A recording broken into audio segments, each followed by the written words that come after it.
Hello, friends, and welcome to the Point of Hope podcast. My name is Steve, and this broadcast is brought to you by the Point of Hope Apostolic Church in Indianapolis, Indiana, where brighter days begin. Today, we are going to study, what are we studying here? Oh, hated for his name's sake. Oh, yeah. That's exciting. But today, joining us and leading our study is the senior minister at Point of Hope, Mr. Stephen Gossage. Pastor, welcome. What can you tell us about this episode, and what can you teach us today? Well, I want to talk like you. You're so full of energy this morning. Well, I am powered by Big B Coffee. So if anybody out there has any connections, this could be the Point of Hope Apostolic Church powered by Big B Coffee. Oh. So, I am not above taking sponsorship dollars in the form of free coffees. Hey, Randy the intern, get on that. Work on this. Get Big B on the phone now.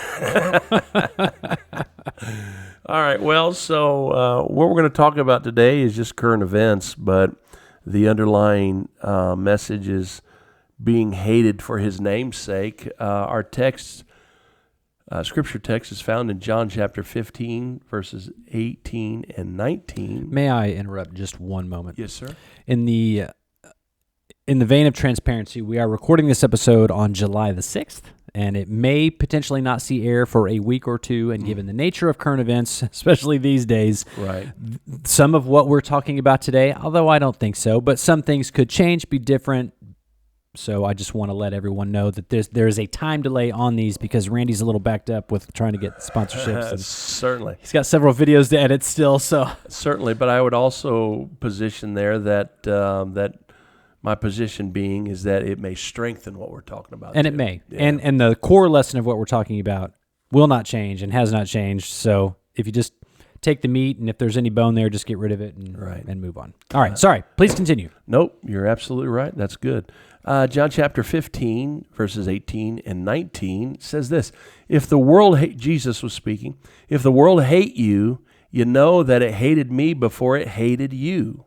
And if you're of the world would love his own. But because you're not of the world, but I have chosen you out of the world, therefore the world hateth you.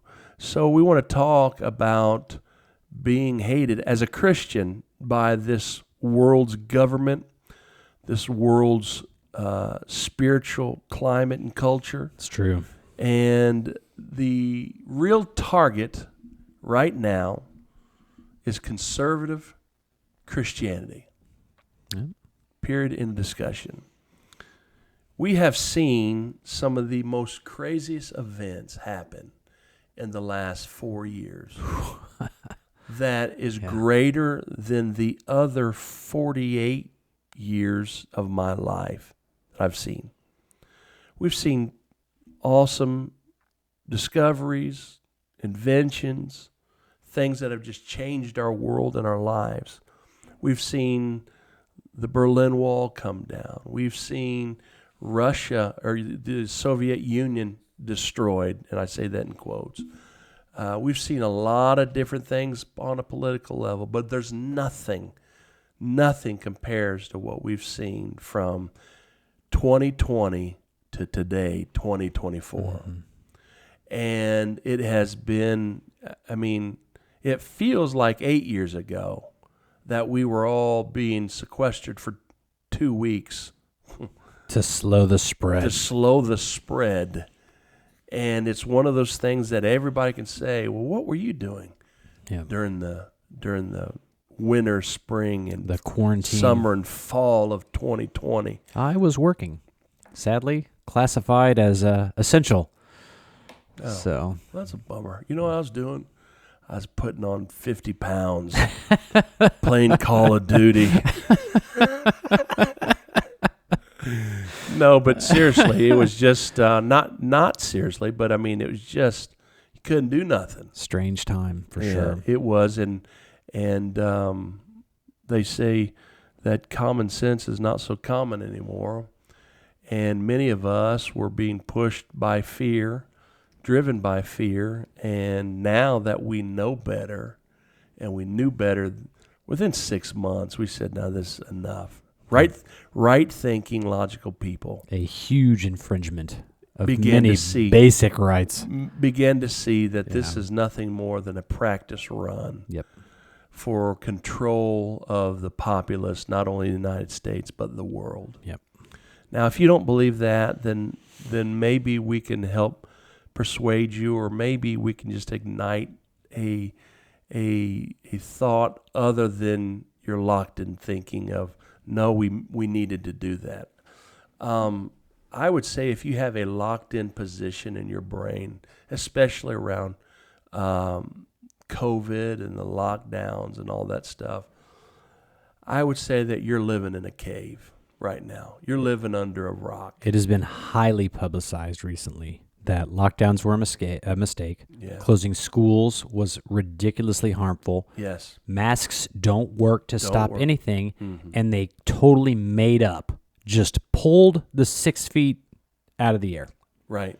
I mean, do you remember how ridiculous it was walking into a restaurant, having to wear a mask, Yes. walk to your table, sit down, and take the mask off?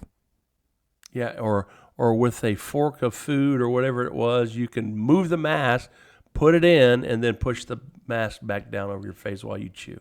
And these masks, they're made of paper. Right. Their intent was to be a single use.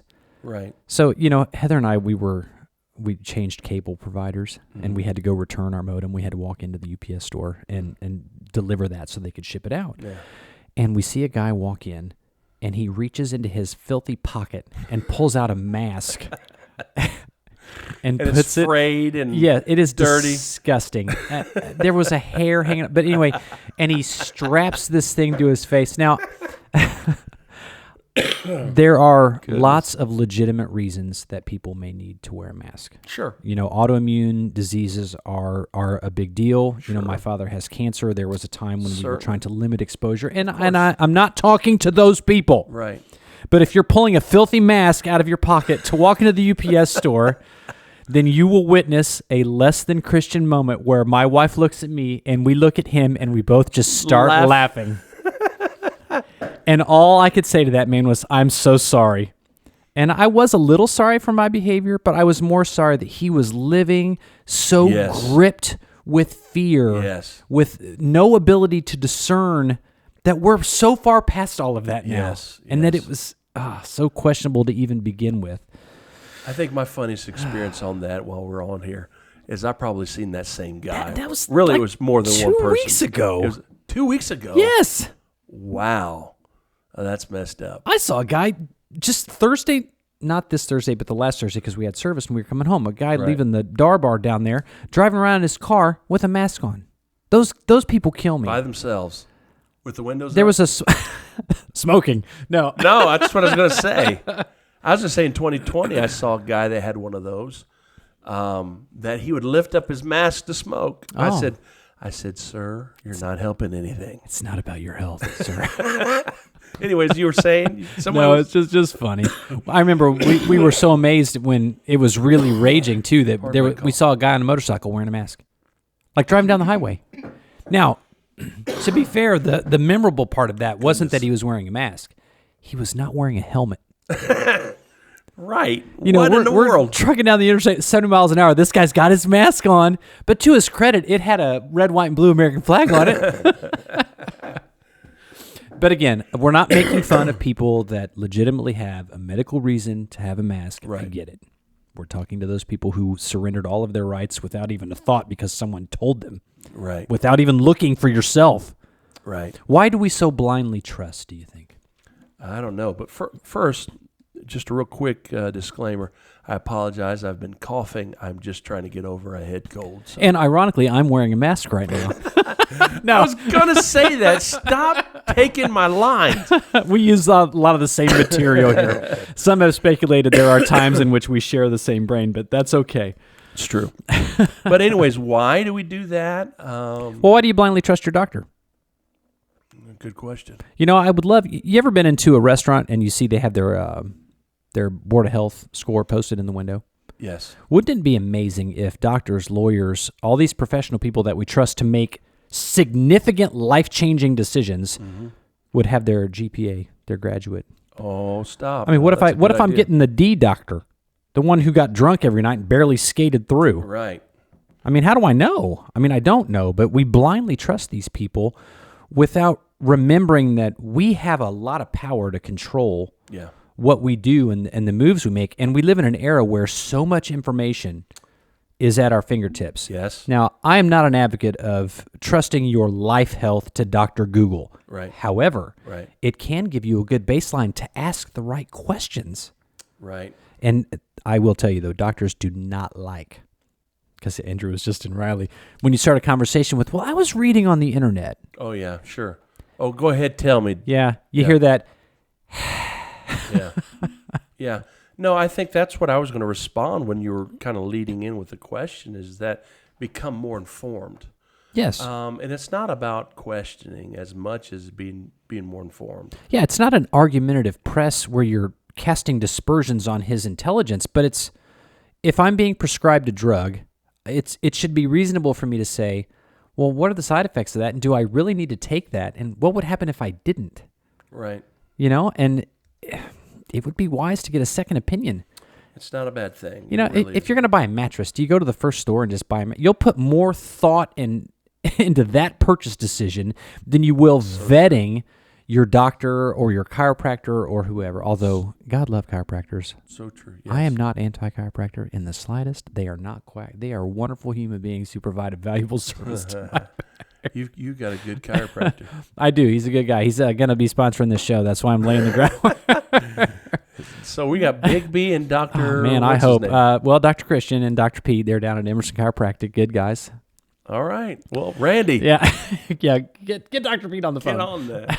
I got a good chiropractor myself. Yeah. No, that's exactly right. I don't think there's a bad thing about that. And we're not digressing. We're actually just kind of supporting what we're going to say. Is that it's just wise overall to not follow blindly anything, especially after our last 4 years. Yeah. For me, and I've had a lot of peers, ministry peers. I've had people that have been in my life that I trust their judgment. And I feel like, and I'm not going to get into it too much, but you're well aware, within the last 4 years, I feel that I have just, blinders have been taken off my eyes. Oh, yeah. And just the I don't know how to describe it, but just everything has just been exposed to me. Yeah, it's almost like two parallels. It's almost like being Dorothy in the Wizard of Oz and you get a peek behind the curtain. Right. It's like taking the panel off and seeing how the gears turn. Right. And you can never unsee that. True. Even as you discover some of the wildly outlandish things that you read and think, well, there's no way. There's no way there's some millionaire financier who's got an island devoted to trafficking children. That's ridiculous. Right. Well, is it? Until it's been proven. Yeah. Is it? You have to remember that the term conspiracy theorist was thought up in the 40s and 50s as a form of propaganda. It was to disparage, by the CIA, by our own government. Yes. And that's, someone like my own father, for example, has such a hard time even conceptualizing that the government would not be for you. Right. They're not, because what do they have to gain by being against you? Mm-hmm. So if you can wrap your head around that there are good people and bad people, and it's not just good people who get into leadership. Right. Bad people get into leadership. Right. And it doesn't always look like for bad reasons. Yeah, and it doesn't always look like Adolf Hitler. It doesn't always look like Joseph Stalin or Chairman Mao. It doesn't manifest in that way. Right. There's only one way to take down the greatest country that has ever been on the face of the planet, and that's from the inside. Inside. That's what they did. And we're in the middle of an inside job right now. Roman Empire imploded. Yep. And you, listener, you are the number one target. That's true. So everything you said is exactly what needed to be articulated. And so I guess our premise right now is that, with everything being put out there, there's nothing wrong with questioning that. And so to go back to what I was saying, what you just described happened to me. And being informed overall about world history, because that's my strength, and political science was my strength outside of the Bible and being a pastor. there are things that I thought, that just doesn't make sense. Yeah, why is it that way? I could get into the Yalta conference and all that, and the big three when they're dividing up Berlin, when there's no reason that Russia and Joseph Stalin should be sitting at the table. I can get into all that. I'm not going to, but there's just so much that basically caught my attention. And literally, I believe it was a spiritual happening that pulled the blinders off my eyes. And now you said it, I can't unsee it. Oh. And it's not something that my brain is looking towards, because I was like your father, is that I thought, why in the world would the government try to harm me? We're all one and the same. And if what you were saying is true, I would have seen that on the news. Right. Don't get me started on the news. Right. And then again, it took a great man, in my opinion, certainly not the most holy man, but I believe that he's a great American, is Donald Trump. Yep. Now, before anybody gets all worked up, he is not a perfect man. None of us are, first off. As far as what he's done in his life, that's not for me to say. I want to talk about just his presidency. Yeah, because the reality is I don't need him to be my pastor. Right. We're not friends. Right. He's not pouring into my life on a spiritual level or offer. Although I would take financial advice from him. Absolutely. Right. Absolutely. But when you're talking about someone who just needs to make this thing go, right? He's got a history of who's a leader, making things go. Right. And so he did it. And our 4 years with him, when he had all of that fight and pushback from guys on the left and the right, he got so much done for our country, and to where now the current shame in chief is trying to take credit for that stuff about the jobs, and it's. Ironically, we tried to get him on the phone, but he's napping, so he wasn't able to take our call. President Biden was, hip deep in an ice cream cone and hip deep sprawled out somewhere. Sorry, listener, not a fan. It's wherever his wife was rolling him out to be. Yeah. But the point was, my spiritual revelation, not saying that he did it, God did it. Absolutely. But it happened during those 4 years, and we started to see the emphasis put on child abductions. And where are they about closing the border? Not because that we're not a country of opportunity, but we're a country that says we're a country of opportunity doing it the right way. Yeah. Law and order has to be law the and rule. order. And the United States is the country of law and order in the world. And good, bad, or indifferent. And I could, again, give you some historical context that I'm not going to go into. Well, and you've traveled. You're a world traveler. Yes. Have you ever been to any single other country that operates their borders in the way that this country does? Absolutely not. Absolutely. Even if you wanted to live there, they would vet you, and you have to be able to contribute and show what your strengths are and your education. And go to Israel. That will give you a real understanding of border control. Yeah, well, it'd have to be, though, right? Yeah, I mean, you can get blown up on a bus just going to get a donut. I mean, right. Now, I've been to Europe, 8-10 times, and obviously with the European Union and the borders are a little bit lax. But trust me when I say that you need to have your papers as on you at all times. You need to be known. But the point is, and they don't even question it. They don't. No. But the 4 years that I just had a revelation of all of this stuff happened during Trump. Again, Trump didn't do it, but God did it during this time when truth was being revealed. And again, the curtain, AKA, was being pulled back. Yep. And we were seeing all the things behind. And I'm not for all of the people that serve up, quote unquote, conspiracy. Okay. God, no, I don't have the bandwidth. Because I don't believe in a flat earth. I don't believe in aliens. I don't believe in aliens. I don't believe in some hollow earth with reptiles and all this stuff. Right. I don't believe in any of that. But I do believe that there is a global network of people, aka families, whether Rothschild or gosh, now I'm drawing a blank on all the different names. Oh, but the Gettys. And all these different, affluent. The satanic bloodlines. The satanic bloodlines, yes. All of these. I think the world is being ruled by that kind of thing. And there's a ton of scripture for that. Yes. This is not our world. Right. And we believe in an end time. And we believe in an end-time government that is very anti-God and anti-Christian, which is now we're going into... One world government, one world religion. We're going into our thought. Not going to be Christianity, people. And it's opposite of Christianity. It's very anti-God. And if you're a Christian and you're a listener, it's against you.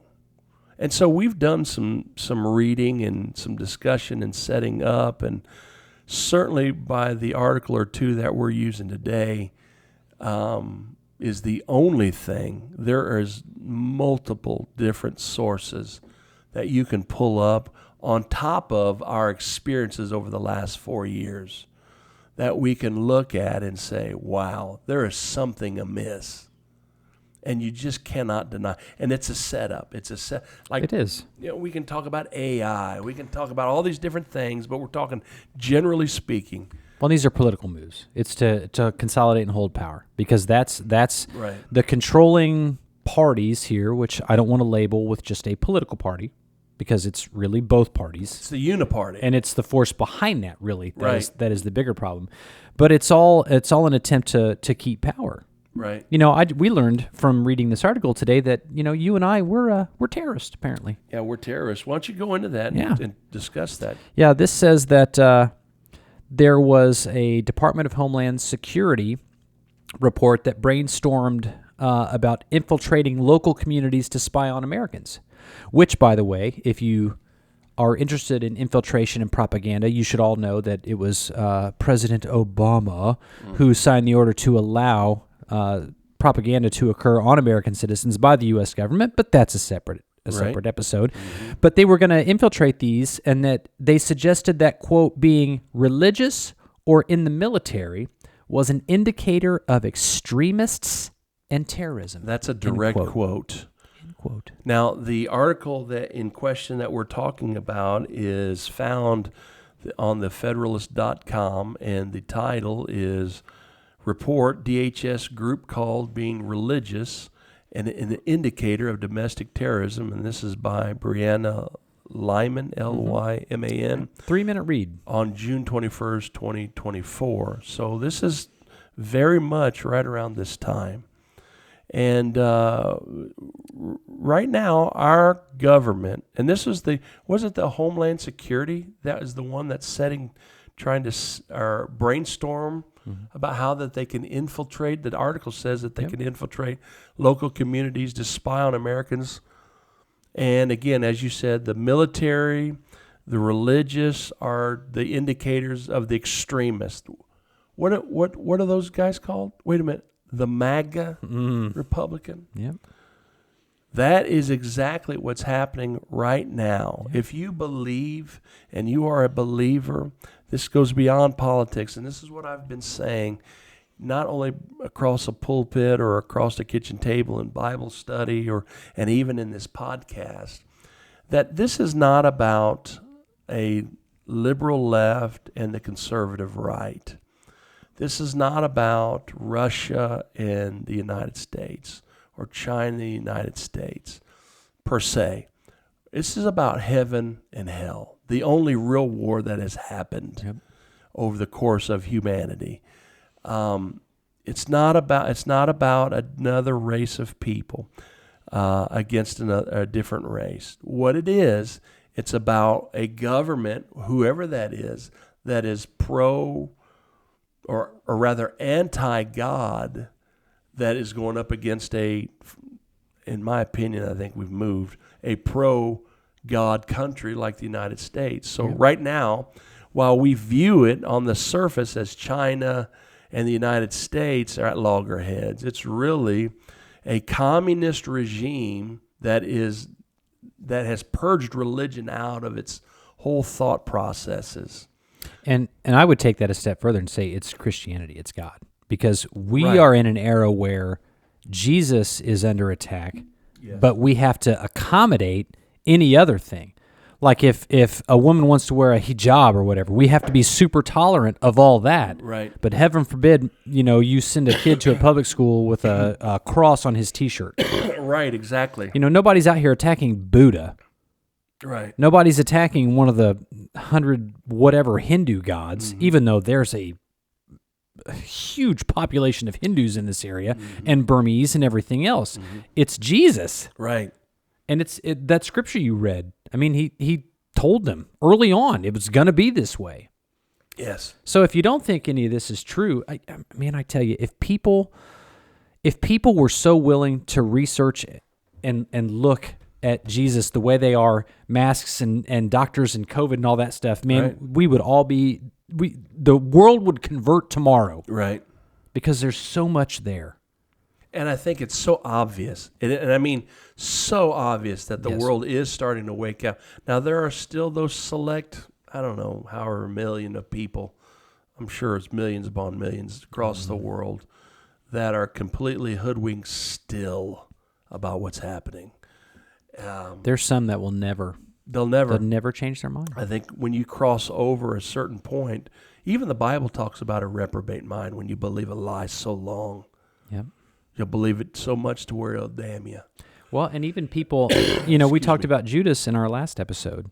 I mean, here's a guy who walked with Jesus, learned from Jesus, ate with Jesus, saw everything, and still, when it came time, he chose to pull away. So I think there's just some people that we're not going to be able to, that you and I maybe won't be able to reach, and those are the times we have to pray that, like I've heard you pray for those that if I can't save them, then Lord send somebody else, Yeah. So maybe it won't be you or me, but man. Well, I planted, Apollos watered, God give the increase. Yep.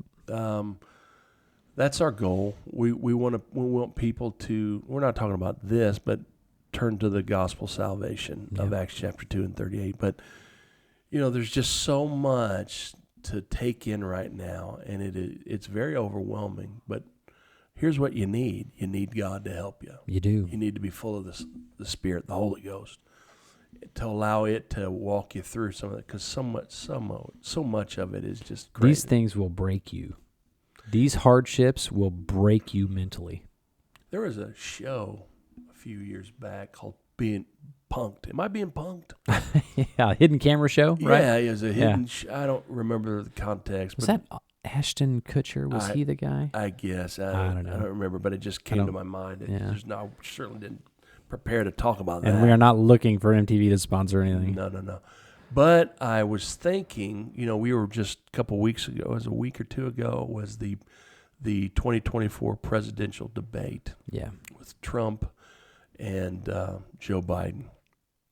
And the total just shut down or power down on Joe Biden and some of his answers, even in the middle of his speaking, was just wow. I mean, it was so obvious. And the ones even on the left that want to get rid of Joe Biden, that's want to shoehorn him out, were obviously that they couldn't find. But there are still some. The next day, I was watching, I don't know, a little short or a reel or a YouTube video about a guy that was on the West Coast in Los Angeles, and he was interviewing people. It may have been around Santa Monica, the pier thereabouts, where there's a lot of people, and he was interviewing people, and they said, the debate last night, did you watch it? Yeah, I watched it. Who do you think won? It was the equal half that they were saying Joe Biden won. And some say, well, he just had a bad night. And I thought, am I being punked? Yeah. Did we even watch the same thing? Yeah, this guy was, and the lies that they want to attach to Donald Trump. I'm like, what? This guy was so not there. Yeah. And so I guess my point is, and I know that the listener could probably say, well, that's just your opinion, and respectfully, you're right. You could have a different opinion, and certainly my opinion is not greater than any other person's opinion overall. But really, this is not about opinion. When you see these kinds of things, are we being punked? Which, by the way, 6 months ago, when we were saying that Joe Biden has dementia and has had severe cognitive decline, that was a conspiracy theory. Right, and then now his own party. Obvious. Yes. So have they been lying this whole time? Because he didn't just become that way for that debate. Mm-hmm. But see, there are none so blind as those who refuse to see, right? Right. Now, I think that's a T-shirt line. Oh, wow. Did you just come up with that one? No, I've seen that somewhere. Oh, well, I don't even know where. All right, strike that, Randy. Yeah, before we get copyrighted. Oh, yeah, for sure. I think what we're saying is that we're not talking about a left or right, but we're talking, and I know our time's getting away, we're talking about a spiritual warfare that's happening. And it's against Christians and against everything that is God right now, even in this country that we love, the greatest country in the world. And if you're not prepared, I'm telling you, you're not ready. And that fight has infiltrated every layer of our life. Every layer. There are churches doing some of the most outlandish things. And I don't want to call out any one, Methodist, but I don't know what's going on in their church. Yeah. So the devil gets his hooks in everywhere, and nobody's above it, which is why we have to be prepared, because we are all going to be attacked all the time. That's right. This is the end times. And it's not just Methodist. It's prosperity doctrine and all these other things. I mean, there's absolutely there's all kinds of things absolutely that don't line up with the Word. If you just read the book, do your own research, ask those questions. You know, COVID was a blessing for us in the sense that it took us from one church to another. And when we came here, we had, to us, unprecedented access to you as the pastor. Mm-hmm. And I remember I emailed you a list of questions, and I was like, okay, I need to understand these things. And you were like, well, I guess we need to have a Bible study. Mm-hmm. And no one had ever offered that to me before. And we sat around a kitchen table, and we learned about being set apart and holiness and what that looks like and what that feels like and what that is. Now, I don't hear a lot of that stuff on Sundays from the pulpit, because you're not beating me down with standards on that stuff. Right. But what I did learn at that kitchen table was we are called to be different. Yes. And Jesus said it. You didn't say it. Yep. So even if I didn't believe you, it's pretty hard to not believe the words written in red. Right. Well, I think what you're saying, and I love this line, what you're going down. If you're separate and you're different, you're going to be hated. Yes. And I know that's what Jesus said, but you have to understand those that aren't separate and hated and still are pseudo-Christians in my eyes, they're not hated. They're not. They're the mega churches right now, and I'm not talking every person in a mega church is bad or wrong or goofy or anything like that. Some of them don't know. Some of them simply do not know. But I'll tell you, the churches, their church government is completely built around, well, getting as close to that guardrail. As close to that guardrail as you can. How close can I live? Right. Because I still want the stuff of this world. I still want football and rap lyrics and dirty movies. I still want all that stuff, and I want to be able to drink and have beer on Saturday night. But and then go to church on Sunday and feel good about myself. Right. And what are you saved then from? Well, I'm saved. Saved from what? You're still the same person. You are. And being saved, when you've had a health scare, like I've had a health scare before, and you just simply do not do the things that got you into that health scare. In other words, you have a complete change of mind. Sure.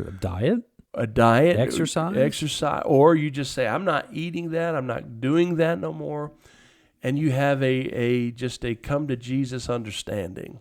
And it's the same thing on a spiritual level. When you recognize that being called out is not bad, actually, it feels good.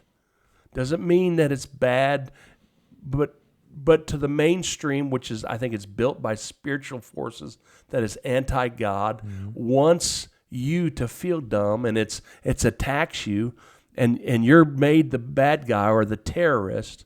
Nobody wants to be called a bigot. Nobody wants to be called this or that.